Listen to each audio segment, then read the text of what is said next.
Let's talk about Josh Kelly. He's 7 fights in now. He's right behind us. Loves talking. He loves talking, yeah. So he beat Carlos Molina, 6th fight. Chris George for the Commonwealth title in his 7th. Has he exceeded even your own expectations of him in terms of how far he's progressed so quickly? Well, I mean, it's been a year, right? Just over a year and a half. And when he first came to the gym, I didn't have any expectations.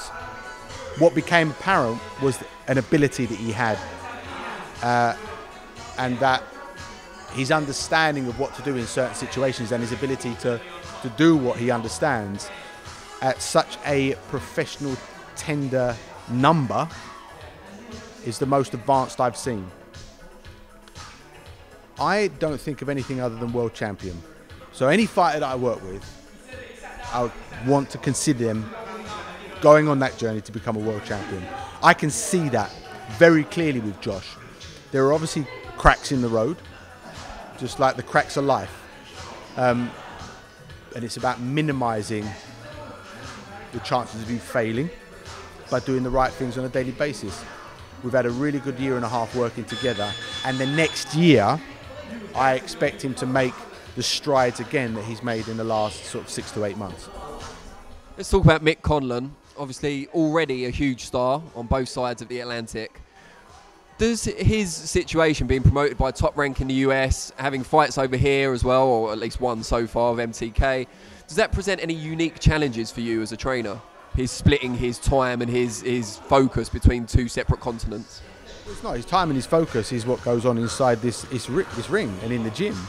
The only difference is that instead of driving up to a hotel and staying a couple of nights in Newcastle, I have to get on a plane and fly over to New York or Vegas or wherever for a few days. That's the only difference. Can that be at all disruptive when you've got other fighters preparing for fights in the UK? Do you have to take them with you? How does it work? I make sure that the schedule of the fights falls in so that I can do what I have to be able to do with each of the fighters, and it does. And do you ever take them over with you? Do you ever combine, say, a Mick Conlan fight with a overseas training camp, for example? We haven't done that. We haven't done that yet.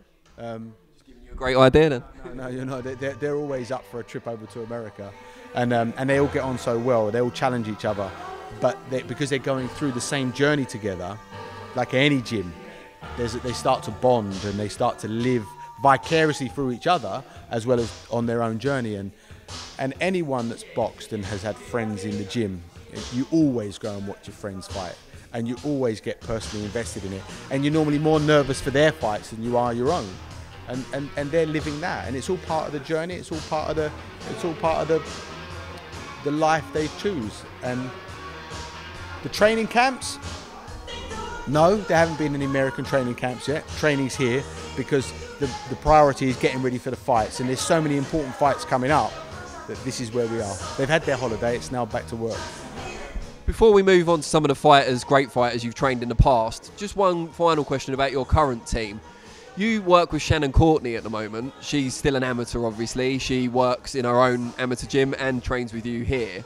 Does that present any sort of unique challenges for you? A, that she trains in 2 separate places, but also that she's an amateur, whereas everyone else you're training currently is a professional.